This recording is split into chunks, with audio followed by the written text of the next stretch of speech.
Nero therapy का एक नया नाम, बिना कोई दवा, बिना कोई ऑपरेशन, बिना कोई इंजेक्शन के लम्हों में शिफा पाई। आइए नाज़रीन, अगली खबर हम आपको बताने जा रहे हैं जो कि हिंदुस्तान की जानी मानी हस्ती और राज्यसभा के एमपी इमरान प्रतापगढ़ी को लेकर है। इमरान प्रतापगढ़ी ने जो है कल निजामाबाद में एक जलसे से खिताब करते हुए मुसलमानों को फिर से एक बार याद दिलाया कि 12% रिजर्वेशन का क्या हुआ। सीएम केसीआर ने जो है तेलंगाना के मुसलमानों को धोखा दिया, इस तरह से कहना है इमरान प्रतापगढ़ी का। तो आइए, कल देर रात गए जो जलसा था निजामाबाद में, वहाँ के नज़ारे हम आपको दिखाते हैं। सैकड़ों की तादाद भी वहाँ पर थी। तो आइए ले चलते हैं, आपको निजामाबाद दिखाते हैं वहाँ के नज़ारे। जब भी भारतीय जनता पार्टी को जरूरत पड़ी, जब भी नरेंद्र मोदी जी को जरूरत पड़ी, तब तक केसीआर साहब उनकी गोद में बैठे हुए मिले। ये बात मैं सिर्फ इल्जाम लगाने के लिए नहीं कह रहा हूं। नरेंद्र मोदी जी जब तेलंगाना आए अभी 2 हफ्ते पहले, तो उन्होंने क्या बयान दिया कि केसीआर तो अपने बेटे को चीफ मिनिस्टर बनवाने के लिए मेरे पास आए हुए थे। केसीआर साहब ने खामोशी से इस इल्जाम को कबूल भी कर लिया कि हाँ, सही कह रहे हैं वो। मैं गया था मिलने के लिए, हमारी पर्सनल मुलाकात थी, लेकिन मोदी जी को पर्सनल बातें आवाम के बीच में नहीं बतानी चाहिए। मैं तो इस बात के लिए शुक्रिया करूंगा उनका कि कम से कम आकर के उन्होंने पर्सनल बातें बता दी, जिससे कि आवाम की आंखों से थोड़ा थोड़ा चश्मा उतरना शुरू हुआ है। यहां हमारा साथी ख्वाजा बिलाल बैठा हुआ है। मैं तो पूरे निजामाबाद से यह कहना चाहता हूं कि आपने 10 साल में 2 बार टीआरएस की सरकार बनाई, जो बदल करके बीआरएस हो गई। नाम बदलने का शौक सिर्फ भाजपाइयों को नहीं है, केसीआर को भी है। सबसे पहले अपनी पार्टी का ही नाम बदला उन्होंने, टीआरएस से बीआरएस किया।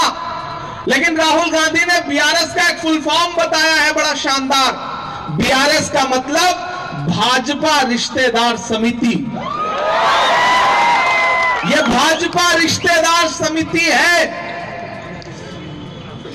निजामाबाद वालों, जब मैं 5 साल पहले आया था तो बतौर शायर आपसे मुखातिब था, लेकिन इन 5 सालों में खूबसूरत इजाफा हुआ है। आज मैं आपके बीच में खड़ा हूं तो मेंबर ऑफ पार्लियामेंट बनकर के खड़ा हूं। मैं पार्लियामेंट में बैठता हूं, मैंने देखा है, मेरी आंखें गवाह हैं कि जब भी नरेंद्र मोदी को जरूरत पड़ती है पार्लियामेंट में, चाहे वो प्रेसिडेंट का इलेक्शन हो, चाहे वाइस प्रेसिडेंट का इलेक्शन हो, चाहे ट्रिपल तलाक का बिल हो, बीआरएस या तो भारतीय जनता पार्टी को वोट देती है या वॉकआउट कर जाती है। वॉकआउट करना भी मदद करना ही होता है। मैं अपनी आंखों से देख रहा हूं, इसलिए मैं आपके बीच में यह कहने आया हूं कि ये जो केसीआर हैं, ये मोदी जी के यार हैं। गलतफहमी में मत रहिएगा कि ये आपके हमदर्द है। नहीं, ये आपके हमदर्द नहीं है। इन्होंने आपसे वायदा किया कि आपको 12% रिजर्वेशन दिया जाएगा, लेकिन पिछले दिनों जब एक सियासी जलसे में आपके जैसा कोई जज्बाती नौजवान खड़ा हो गया और केसीआर से उसने कहा कि बताओ कहां है हमारा 12% रिजर्वेशन, तो क्या जबान इस्तेमाल की आपके चीफ मिनिस्टर ने? उनसे कहा कि बैठ जाओ, हम तुम्हारे बाप को जवाब देंगे।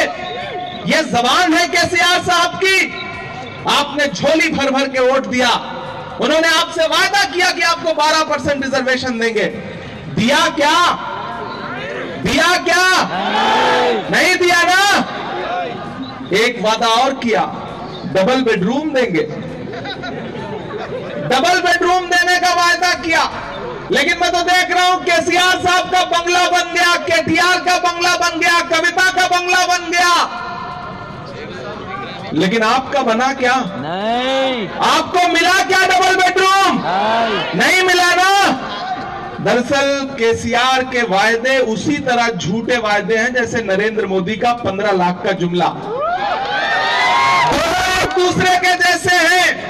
यही वजह है कि शब्बीर अली के खिलाफ दोनों अंदर खाने एकजुट हैं, एकजुट होकर के लड़ रहे हैं। इसलिए आपको न तो तकसीम होना है, न किसी झांसे में आना है, न किसी बहकावे में आना है।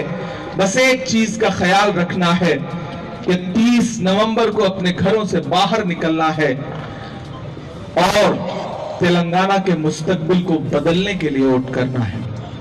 घर सजाने का तसव्वुर तो बहुत बात का है, पहले ये तय हो कि इस घर को बचाएं कैसे। निजामाबाद वालों, आज मसला सिर्फ एक असेंबली में एमएलए चुनने का नहीं है।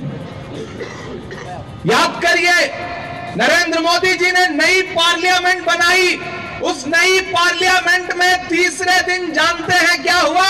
भारतीय जनता पार्टी का एक एमपी खड़ा हुआ और उसने बीएसपी के एक मुस्लिम सांसद को गाली दी खुलेआम पार्लियामेंट के अंदर।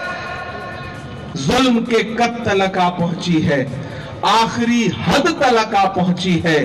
वो जो नफरत थी गली कूचों में, अब तो संसद तलक आ पहुंची है।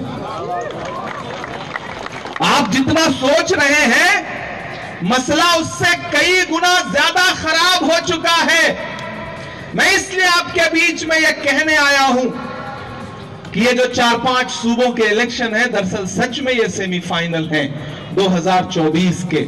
ये 4 सूबों के रिजल्ट तय करेंगे। तेलंगाना का रिजल्ट तय करेगा कि आने वाले दिनों में हिंदुस्तान में ये मुल्क आईन से चलेगा, संविधान से चलेगा या किसी की तानाशाही से चलेगा। ये तय होगा आपके वोट से, ये तय होगा आपके वोट से कि ये मुल्क महात्मा गांधी के उसूलों से चलेगा या नाथूराम गोडसे की पिस्तौल से चलेगा। ये आपके वोट से तय होना है 30 नवंबर को।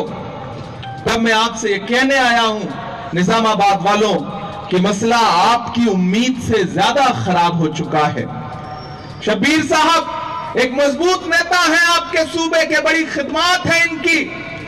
4% रिजर्वेशन का क्रेडिट जाता है शब्बीर अली साहब को। एक एक आदमी इस बात के लिए ताली बजा करके इनकी तारीफ करे कि इन्होंने अपनी सियासी जिंदगी में एक ऐसा मील का पत्थर रखा है कि वो मील का पत्थर केसीआर साहब की हुकूमत लेके जाएगा, ये मेरा यकीन है। निजामाबाद वालों, शब्बीर साहब कामारेड्डी से चुनाव लड़ा करते थे। केसीआर को दूसरी कोई सीट नहीं मिली पूरे सूबे में, नहीं देखा गया उनसे शब्बीर जैसे कद्दावर नेता का असेंबली में रहना। तो कहां गए? कामारेड्डी चले गए। लेकिन मुद्दई लाख बुरा चाहे तो क्या होता है, वही होता है जो मंजूर खुदा होता है। राहुल गांधी जी ने, और मैं रेवंत की इस बात के लिए तारीफ करूंगा कि रेवंत रेड्डी ने कहा कि केसीआर साहब आप चाहे जहां चले जाइए पूरे सूबे में, मैं वहां आपका पीछा करूंगा।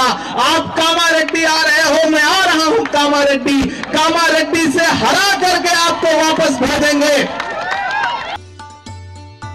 अल्हम्दुलिल्लाह, किसी भी तरह का दर्द रखने वालों के लिए खुशखबरी, खुशखबरी, खुशखबरी। मर्द और खवातीन, बच्चे, बड़े या फिर पुराना दर्द जैसे शोल्डर का दर्द, कमर का दर्द, घुटनों का दर्द, गर्दन का दर्द, कोहनी का दर्द या जिस्म के किसी भी हिस्से में नया और पुराना दर्द हो तो आज अभी तशरीफ लाइए। एक बार आजमाए, शर्त है। अपने तजुर्बे की बिसात पर मोहम्मद मुश्ताक साहब आज तक अल्हम्दुलिल्लाह हजारों मरीजों को शिफायाब कर चुके हैं अल्लाह के फजल से। तशरीफ लाइए। न्यूरोथेरेपी का एक नया नाम, बिना कोई दवा, बिना कोई ऑपरेशन, बिना कोई इंजेक्शन के लम्हों में शिफा पाई। मज़ीद तफसीलात के लिए हमारा पता है Shastripuram road, opposite HKGN furniture.